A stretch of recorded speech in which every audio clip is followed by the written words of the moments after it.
करते हैं। जेबी केमिकल्स में केकेआर का 54% हिस्सा बेचने की डील टूटने के आसार है।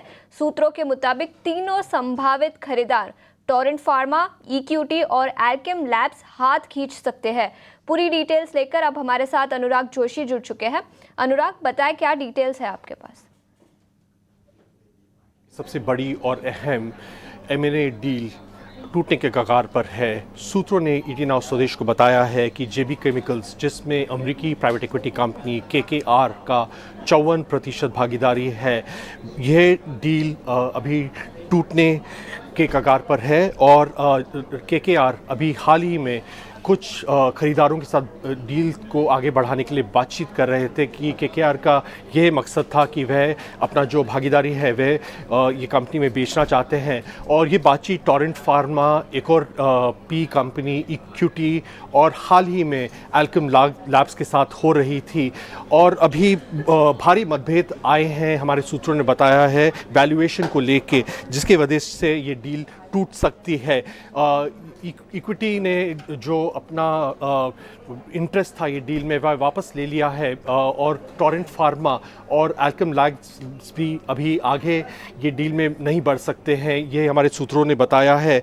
2020 में कोविड-19 के दौरान केकेआर ने इस कंपनी में 65% भागीदारी ली थी।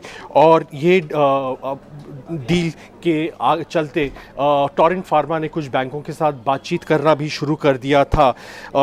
अभी जो अगर हम इक्विटी वैल्यू अगर माना जाए ये ट्रांजैक्शन का, तो जो केकेआर की जेबी केमिकल्स में जो वैल्यू है वह करीबन $2 बिलियन है।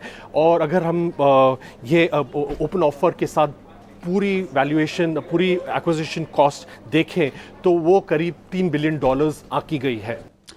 शुक्रिया अनुराग, आपने विस्तार से पूरी ये खबर बताई। और ईटी नाउ स्वदेश की ये खबर है। एक टेक ले लेते हैं हमारे आज के मेहमान से भी। गौरांग, आपकी कवरेज में होगा इस खबर पे कोई कमेंट कर पाएंगे?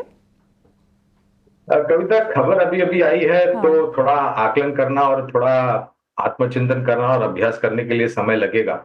लेकिन जेबी केमिकल्स के ऊपर मेरे ख्याल से एक समय पर हमारी कवरेज थी, फिलहाल कवरेज के नहीं, उसके बारे में मेरे पास जानकारी बहुत कम है।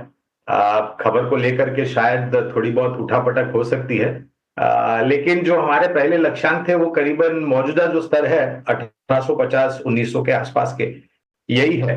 अगर गिरावट जिस प्रकार से हम देख रहे हैं कविता, 4% के आसपास की गिरावट है, फार्मास्यूटिकल और हेल्थ केयर से जुड़ी हुई ये कंपनी है। अगर छोटी मध्यम अवधि का नजरिया है तो मेरे ख्याल से आप अपनी बुद्धिमत्ता का प्रयोग कर सकते हैं, लेकिन अगर लंबी अवधि का नजरिया है तो बने रहे, और अगर गिरावट आती है तो और जोड़ भी सकते हैं अगर आपने ऊपरी स्तर पर खरीदा है।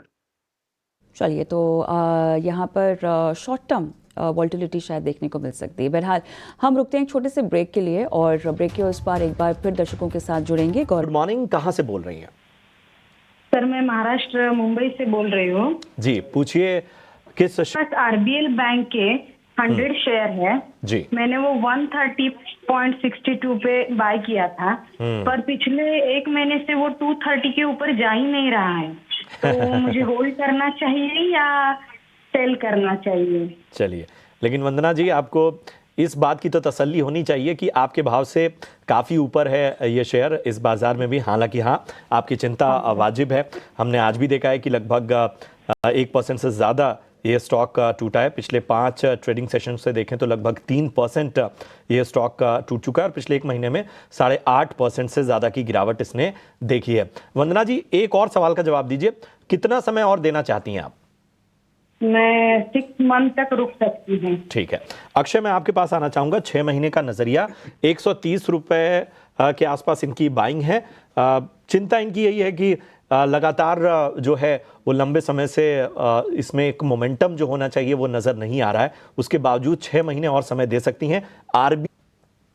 जी, तो आरबीएल बैंक, अगर आप 2000 बैंक 6 महीने के नज़रिए से यहाँ से कैसा लग रहा है आपको? 24 से इसका जर्नी देखे तो काफी दबा हुआ स्टॉक है, कंटिन्यूस ऊपरी स्तर में बिकवाली ही दिखता है, और अभी जिस स्तर पे ट्रेड हो रहा है अभी भी प्राइस में कोई मेजर रिवर्सल के इंडिकेशंस नहीं बन पा रहे। तो एक शॉर्ट टर्म सपोर्ट जोन है जो है करीबन 205 का, बाय ऑल प्रोबेबिलिटी शायद ये सपोर्ट भी ब्रेक कर सकता है आने वाले दिनों में और ये वीकनेस थोड़ा कंटिन्यू हो सकता है।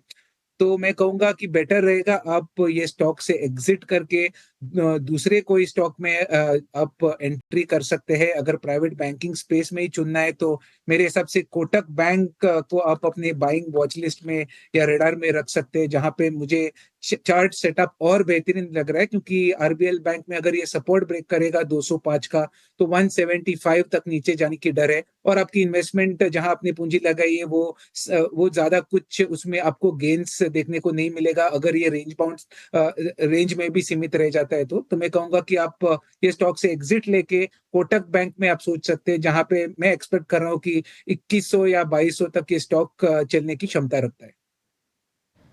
बिल्कुल, तो ये राय थी इन स्टॉक्स पर। आगे बढ़ते हैं, अब हमारे साथ रमेश फोन लाइन पर जुड़ चुके हैं। रमेश, गुड मॉर्निंग, बताएं कौन से स्टॉक पर राय लेंगे? हाँ, good morning madam.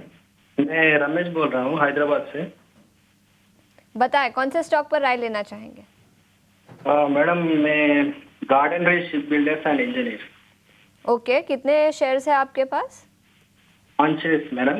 Average price buying price is 2587। Okay, तो काफ़ी ऊपर के लेवल्स पे आपने खरीदारी की है। स्टॉक अभी 1750 के आसपास है। कितने समय तक होल्ड कर सकते हैं आप, रमेश? मैं 1-2 मंथ्स में होल्ड कर सकता हूँ। ओके, आदित्य, शॉर्ट टर्म का नज़रिया है, अक्षय, शॉर्ट टर्म का नज़रिया है 1750 के आसपास स्टॉक है, क्या राय बनेगी इस पर? जी, गार्डन रीच शिप बिल्डर्स का ट्रेंड नेगेटिव है, शॉर्ट टू मीडियम टर्म का ट्रेंड। अब अगर आप ओवरऑल इसका जर्नी गए 3 महीने में देखें तो बिकवाली कंटिन्यूसली चल रही है स्टॉक में, 2800 लेके 1750 के स्तर पे चल रहा है। और जिस तरीके का टेक्निकल सेटअप है मुझे लग रहा है कि और इसमें शायद आपको आगे चल के डाउनसाइड दिख सकती है, जहां पे एक जो सपोर्ट बेस अभी रिसेंटली बना था 1675 वो भी ब्रेक कर जाएगा स्टॉक और शायद आपको स्टॉक 1425 तक दिखे। तो एक नेगेटिव से साइडवेज रहने की मैं उम्मीद कर रहा हूँ शॉर्ट टू मीडियम टर्म के लिए। तो सलाह रहेगी कि आप ये स्टॉक से एग्जिट ले लें। ये राय है गार्डन रीच शिप बिल्डर्स पर। एक छोटे से ब्रेक के लिए रुकेंगे, ब्रेक के बाद कई और सवालों का जवाब